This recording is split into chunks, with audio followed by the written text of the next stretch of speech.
Hi,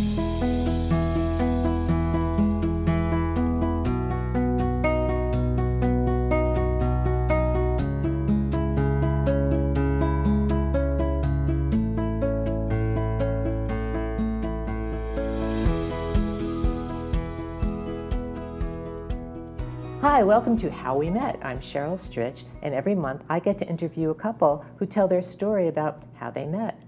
Our couple of the day is Randy DeLue and Ingrid Meza. Randy's fully retired. He not only takes indoor cycling classes, he's also the substitute teacher for these classes. He's an avid volleyball player, and Ingrid is still working, and she's very involved in her garden plot as well as archery and drumming circles. They have a fantastic group of friends and have recently added pickleball, yay, to their regular activities. A strongly held part of their common values is that they have a duty to serve their community. To that end, they've created a brain game night each month. They provide several challenging puzzles, games, and activities for individuals and small groups while also bringing along homemade healthy food. This is a community outreach event, and it is very important to both Randy and Ingrid. I am so happy that you are on the show, and you can tell me about that. I'm sure we'll have time to hear. Good. Welcome. Thank you very much. Thank you. It's great to be here. I always ask 3 questions, and the first question is, where are you from? I'm originally from San Francisco, California, and have lived my whole life in California except for a brief time in Las Vegas, Nevada. Okay. Ingrid? And I born Mexico City, but I grew up in Central America. I love Mexico City. And then I moved to United States. So where in Central America? El Salvador, San Salvador. Okay. Yes. Great. How long have you been a couple? We just passed the 13-year mark. It's the second go-round for both of us, but we are very committed to each other and very happy we found each other. Oh, good. Oh, good. You had starter relationships to begin with, and now this is the real one. This is the real one. The real one. And how long have you been in Laguna Woods? I think we're coming up on 2 years. 2 years. In August. Will be 2 years. Only 2 years? Only 2 years. We're babies here. You're in my spin class. I thought you've been there forever. I guess not. Okay. It was one of the first activities I went to. Right. And I remember the first time I had the spin shoes, but I thought, I'm not going to bring those to the class and show off that. And sure enough, everybody's wearing the spin shoes. So. Well, then we got you as our teacher too, so that's that double whammy. Okay, I guess we're ready to get started. How did you meet? I would say our how we met is not as exciting as how we became a couple, but we'll talk about both things. We were both working in a wellness center of a retirement community like Laguna Woods, but on a much smaller scale. It's a one building thing in San Diego area. Oh, really? Okay. And as I said, we were both in the wellness. I was working with people, fall prevention and a little bit of rehab. And Ingrid was teaching arthritis classes in the indoor swimming pool there. Oh. And we became very good friends because there was a tight-knit group of employees, and we would celebrate each other's birthdays and things like that. So we got to know each other. At the time I was married, and we got to know each other on a friend basis first, which is really a nice way because you're not putting on airs or trying to impress, you're just being yourself. And I think we both liked each other, but there was no opportunity there. Right. You want to say any more about that? No, you're doing well. So how long did this friendship? It was about 1 year, and then the story, and I love to tell it, is that my marriage was not very good, and finally made the hard decision to get a divorce. And I saw Ingrid one day, and it happened to be April Fool's Day. And I said to her, Ingrid, I'm so down, I really need a hug today. And she said, oh, what's the matter? What's the matter? And I said, well, I finally made the hard decision to get a divorce. And so we talked a little bit about that, and I said, I really am not sure if I'll ever be in another relationship. Right. But for sure, if I do get into another relationship, I really want to be with someone who wants to be with me. Right. And without missing a beat, Ingrid went like this. And I said, Ingrid, not today. Like, don't tease me today of all days. And she said, I'm not teasing you.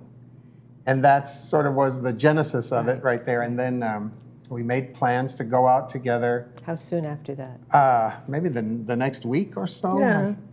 And I arrive at the place, and I'm waiting and no Ingrid. And I thought, oh, I really misjudged, and she's not coming. And I called her, and she said, no, I'm coming. I'm just a little bit late. Don't worry, I'll be there. And then she arrived, and we had a wonderful night of just talking. And her life, as I hope we get into a little bit today, is fascinating. Where was this meeting? At a bar downtown San Diego San called Diego. J6 on J and 6th Street. Okay. And just sitting there, like the time went by, and we were just having the best time. And so finally, it gets kind of late, and I'm not someone to be out late. Ingrid, on the other hand, she could stay up all night, every night. And so she says to me, where did you park? And I said, I parked way over there. And she says, let me drive you over to your car. So she drives me to the car, and we have a moment there at my car. And I couldn't resist, right? I lean in for the kiss, and then he's like, no. And I thought, oh my gosh, again, I misjudged everything and misread the signals. And she said, no, you did not misread any signals. You can kiss me when I see that your divorce is final. Oh. Then we will. And so, of course, I went home, and what do you need? What do I want? How do we get this thing over with? And so we've been a couple ever since that. But we celebrate our anniversary on April 1st, and so we just passed 13 years. Right. And yeah, we've had really adventures, ups and downs, but through it all, Ingrid is exactly what I was looking for. Someone who, the love that she shows, she loves with like every ounce of her being. It's so fulfilling to me. Right. And I only hope that I'm giving the same to her. You are. Is Randy giving the same? Yes, yes, of course. Yes. So, okay, so you went out then, but then you were still married? I was still married, still living in the house with my family. So we had a mutual friend who worked where we worked, and so I moved in with him, and he was gracious enough to allow me to live in his home. And for, I think, a period of about 6 months or so, and then we got a place together after that. And that was a home in San Diego that I think we would have bet anything that that's where we were going to live until we died. Right. And Where in San Diego? Hillcrest area, Oh, right that's by the fun. zoo and the Yeah, park. We yeah. could walk to everything. Right. It was very convenient. And later in our relationship, we felt that desire to serve the community, and opened up a small juice bar restaurant. Hold on one second. Were you still working at the senior center? Was that a full-time job? That was a full-time job, but no, you might. We you stayed continue longer than I did. working, but as certain companies, they don't allow couples to be together, so they start giving him a hard time. Okay. And then it was the time that you said, you know what, it's enough. You stay, you continue work. Yes. They needed an arthritis specialist more than they needed what you were doing. I went actually to work at the zoo in San Diego. You did? And, Yes, yes. And so anyway, What did you do at the zoo? I was one of the guys that when you come in and you're not sure where to go, I would take your map and draw out and tell you, don't miss this, and these are the things, special things going on today, and that kind of thing. And so we started this juice bar in downtown San Diego, and it was really a labor of love. And what was it your recipes? Yes, that's another great story. Okay. All right. Ingrid has tons of recipes of traditional Mexican and Central American dishes. Right. But of course, all of them are full of meat. And I'm a very, very strict vegan. Oh. And said, Ingrid, I will I will work with you in this restaurant on one condition. You can't tell me, like, take the chicken, and I don't want to be involved with that. And she said, what am I going to do? What am I going to do? I've got all these great recipes. So she did what any smart person would do. She went on YouTube and started looking at how do you make chorizo without meat, and how do you do all these different things.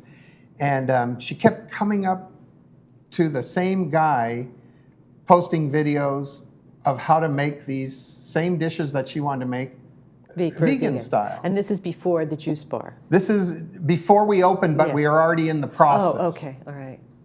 And so she said, you know what, I found a guy. He's from Cancun, Mexico. He has a Michelin 5-star restaurant there, and I'm going to get him to help us with the recipes. And I said, Ingrid, he's a 5-star restaurant chef. He's not going to help us. And I think this goes to a little bit of the difference in our cultures and our personal beliefs. That I said, this guy's, he's too busy. Don't waste his time without. We're too small. It's not going to happen, he says. Well, of course, Ingrid does not take no for an answer. And so she didn't tell me anything at that point. She just quietly behind the scenes continued. How did you contact him? By YouTube, and start just pressing like and subscribe, and typing message and all that. And then start following him, and I knew that he will give in Tijuana, that is the border of San Diego, like a classes. And then I said to Randy, let's go to a vegan meetup, and he will be there. I know that he will be there. So in Tijuana. In Tijuana. Okay. So he says, because he loves all vegan, and he says, of course, let's go. And we went. And Randy didn't know that you. I didn't know. No, he didn't know. But I knew that I will meet him there. Because he was there, and we met the wife. We met him, and it was. But it's a cute. If I can interrupt you, sorry. Ingrid. It's a cute story because the vegan fair was set up in a circle. It's with booths on either side, and you just kind of walk the circle, and we met people and talked about strategies and certain recipes and things, and we had such a great time. And I said, Ingrid, this is a wonderful day, but I'm tired, let's go home. And she said, oh, no, it's not time to go home. And I said, well, what do you mean? And she said, what do you want to do? She said, well, let's go do the circle again. Okay, let's do this. So this time when we went around, a space that had been empty was now a young woman in there setting it up. And Ingrid starts speaking Spanish with this woman very quickly, and I can't really catch what they're saying. And she says to me, well, you remember the chef? I said, yeah. She said, this is his wife. And I said, oh, I can't believe it. Well, that's fantastic. And you knew this. I knew that I will meet.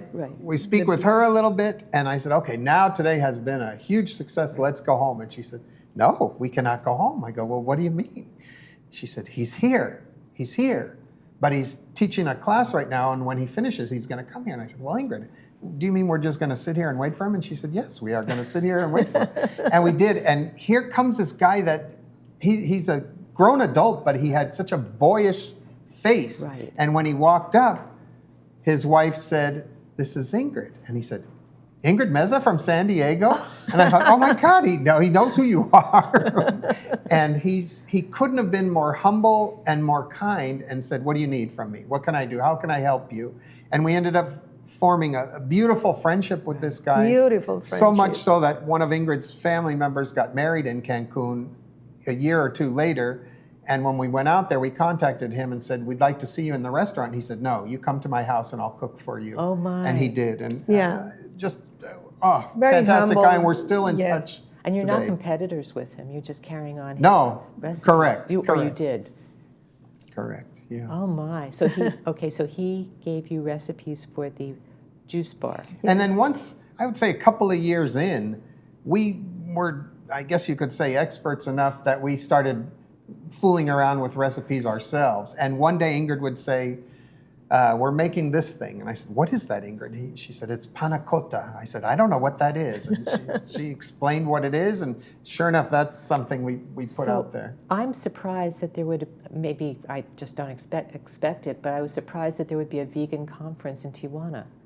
I mean, it's such an it seems like being a vegan is so American, but I guess I think the international community is catching on because if you eliminate the meat, sometimes that's the most expensive part of the meal. Right. So it's cheaper and it's healthy, and you know the traditional Mexican diet is not a lot of meat. Super healthy. Oh. So it's a great way to help people find their health, and it's also good for the planet. And so you opened a juice bar, but you were selling food also? Right. Yes. Right. Okay. Yes. Juice bar cafe. Oh, okay. All right.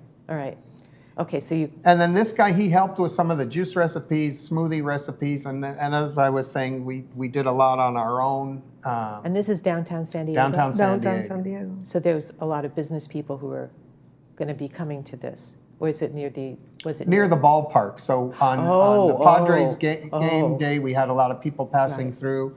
We were in a part of San Diego called East Village, which was going to be the next hot area of San Diego. But the pandemic came and all the big investors pulled their money out. And so we were left. We had already signed all of our contracts and everything. So we went for it anyway. And we had good support from the community, a lot of regulars. And I think that... So it was open during the pandemic? Yes, it was under construction at the beginning, and then we opened, and the pandemic was still going on. But I think the hard part for us was that we were really committed to doing things healthy. And a lot of times when people are out visiting a place, healthy is not what they think about. They want to eat the dripping hamburger, you know what I mean? So I would have come to the juice bar. Thank you. Thank you.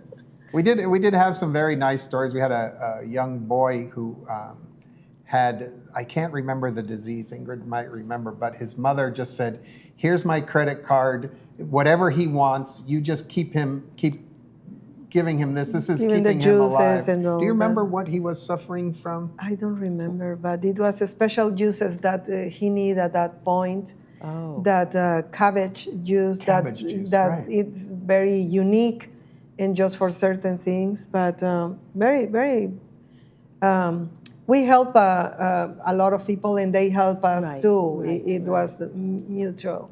And if I will say what I miss from that business is the community, the saying hello every morning and seeing the people who was coming and says, I'm a little bit hangover. Can I have a juice to help me? Or I'm low in energy. Can I have a juice? And things like that. That every day it was very, very nice to have that friendship. How long did you have the restaurant? 6 or 7 years. Yes. All right, and that's what brought you to Laguna Woods? Well, the Laguna Woods story... He get tired of the business. He get tired. I'm not. Sad to say, the downtown community of San Diego, and now really everywhere in San Diego, is overrun with homeless, and it's a very, very serious issue. So where we were in particular, it was the encampments and the tents and everything, and you'd have to step over people and pee and poop and just to get to your front door. And it was really rough, really rough. And I remember one particular time I had taken the garbage out and I was coming back and there's Ingrid literally pushing a woman out of the front door of the place. And I said, Ingrid, what's going on? What's going on? And she said, this lady tried to steal from us. She took off her shoe and she was trying to break the glass display that we had. And so it really got ugly. And so each day, we're struggling through that, and Ingrid's brother was living here. Oh, right. And he kept telling us, come visit, and so we had a free weekend, and we said, let's go visit. So we came up here, and the Aliso Creek, he took us over there, and we're walking down this little pathway, and squirrels are coming up, and ducks are in the water, and I just took a deep breath and said, Ingrid, what are we doing? This, I didn't know this existed. And I had heard of Leisure World, and my parents had friends that lived here, but I to see it and be a part of it and feel how quiet and safe and calm, it was everything I was looking for. And green, because it was kind of so green. March, and it was past the rain, so the creek was full of water and beautiful green. It was, yeah. So we're driving back home to San Diego, and I said, Ingrid, in 1 year from now, we will be living there by your brother. And she said, oh, that sounds great. And the next day going back to work and dealing with the struggles, I just said to her, what did I mean 1 year? Right. Let's just go. And she said, no. I'm not ready. We still have things to do in this community. And I was done. Yeah. I was just done. Right. And it was a bit of a struggle between us because she was not done. Right. And well, because we all talk at a certain point that we will retire, right? Right. And we said like in certain time, in certain years. Right. But when he says in a year, I was thinking, okay, it's something doable in a year, so we have time to settle and all that. But that year exactly turns to be in less than 3 months. So it was a crisis for me because I said, what are you doing? It was a little bit of stress at that point. You're still working. Because we still have the business. Oh, you still have the business? No. Yes. Oh. She's talking about at that point. Yes, but you're still working now. Yes. But so in the end, what we did was her brother was working with us in the business, and we let him just keep running it as long as he could. And I think it was another 6 months to a year that he kept it going, and then finally had to close. Okay. The sad part is the San Diego business community was not supportive. They had nothing going on down in that part of town because all the big investors had pulled out. Right. So he did the best he could and made some good changes, but it couldn't survive. Right. So you moved here less than a year later. Moved here, we rented a place. In 3 months. Okay, all right. I'm sorry, I didn't have the timeline written in front of me, so I'm trying to follow this. So the year turns to be 3 months. Yeah, so we got here, and really the first month or two, I just this is it. I found my spin class, playing volleyball, having a great time. And Ingrid tried just about everything there was, trying to figure out, where do I fit in? Right. I'm not as old as the people here. I don't fit in. I still have a young spirit. I have so much energy. And I didn't realize at the time how hard it was for her because I had found paradise and I was so content. But wait a minute, I feel that it's a paradise. It's just that it was too soon, and sometimes you need to settle down mentally many things, like what am I going to do? I used to be super busy running a business every day, and now I'm just sitting in the chair looking at him. I was like, are you kidding me? It's from 10 to 0, it was a mentally shock. I was working when I moved here, and I thought, well, I'm not going to do all that stuff. And then eventually there were reasons why I stopped working, and wow, I can't believe I wanted to work. There's all this other stuff, but it took me a couple of years to realize that. Yeah. Yes. So it's like everything. Everything takes time to settle, and now I'm happy and grateful, and we are doing much better. But you're working now. Yes. What are you doing now? I'm doing staging for houses. Oh, nice to know. Yeah. Okay. Yeah. All right. Perfect. That's a more very flexible. It's more hours. flexible, and yes. Okay. I think we have time to talk. I want to tell, if I can, you can. a couple of stories that I think capture the essence of Ingrid. Okay. And why I'm so attracted to her. Okay. Besides her beauty on the outside, she has a lot of beauty on the inside. So when Ingrid, you can jump in because these are your stories, but I just love to tell them because I'm so proud of you. when she was in maybe 6th, 7th grade, she was in an all-girls Catholic school in El Salvador.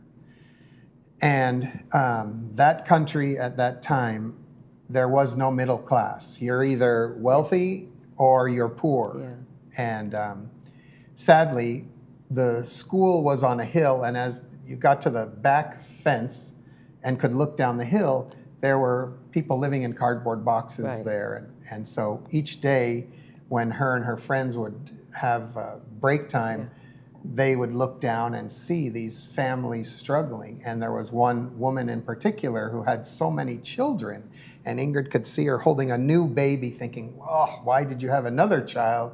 You can't even care for all that you have. And so one day she jumped the fence, went to the lady and said, look, give me your baby. I can give this baby a life that you cannot give her. Now this is her at 10, Very young. 10 Yeah, years old. Very 10? young. Very, yeah. Like, Comes back home with the baby in her arms and says to her mother, look, we've got a baby here. She said, what do you mean? She said, yes, I got this baby, and we're going to give it a life because the mother was struggling, and I did a favor to the mother, I did a favor to the baby, and you can handle it, mother, because you Right. take care of all of us so well. Right. And of course, her mother told her we cannot keep that baby, and she had to return the baby, but the sentiment was there, and that has never changed, Right. the desire to take care of people around. Right. And as I was getting to bed early last night, preparing for today, Ingrid was up late in the night making juices. We have a friend who just had surgery, and Ingrid said, look, we will take care of you, and we're going to bring you fresh juices. And so that's a great example of the kind heart that she has. And I have another wonderful story, if I may. I just got the 2-minute warning. Okay. So you can tell me. All right. That's fine. This story is more the drive and determination of Ingrid, that when she was 12 years old, her father told her, Ingrid, I need to teach you to drive, because she's the eldest and she has 3 younger brothers. And he said, it's quite possible, times are bad here in this country, that you might have to grab your brothers and take the car and get us to safety, get them to safety. And so instead of thinking like, okay, this is a big responsibility, she told all her friends, I'm the driver. I have a car. We can go out now. So she and her friends were out at a disco or whatever, and at this point it's martial law there, and so she had to she had to abide by curfews and things like that. So, well, by the time she dropped off the last person, because she's the driver, it's past curfew. So she thought, how am I going to get home without being detected? I know, I'll turn the lights off on the car and just roll quietly down the streets of El Salvador. And as she's doing so, she turns a corner and comes face to face with a tank full of soldiers. Oh. And they all jump out with the rifles pointed at her. And I don't know there were angels around her, because normally they just shoot. they were angels. Yeah. And she started to cry, and what are they doing? And said, okay, we'll let you go home. And they escorted her. Can I get home? And And of course, my parents didn't know nothing about that, and I was just seated and quiet, because I know if I tell something, they more won't allow nightclubs. me, no more car, no more nightclubs parties, for no you. more. Right. how are we doing on time? That's it. Okay. That's it. You'll have to tell me separately. Yes, off I camera have many about the more mind stories. games. But I'm happy that you do that. That's really nice. Really quickly, don't tell me about the game. We don't have time. But who do you share these games with? It's open to the community here. Okay. We just haven't publicized it well because we're limited on space. Okay. So we don't want too many people coming, but people who need to challenge their brain. Gotcha. Thank you so much for coming on. Who knew you could talk for half an hour? I'm really happy that you could come on, and it was wonderful to meet you. Thank you for Ingrid. having us. Likewise. Our pleasure. Our pleasure, Sheryl.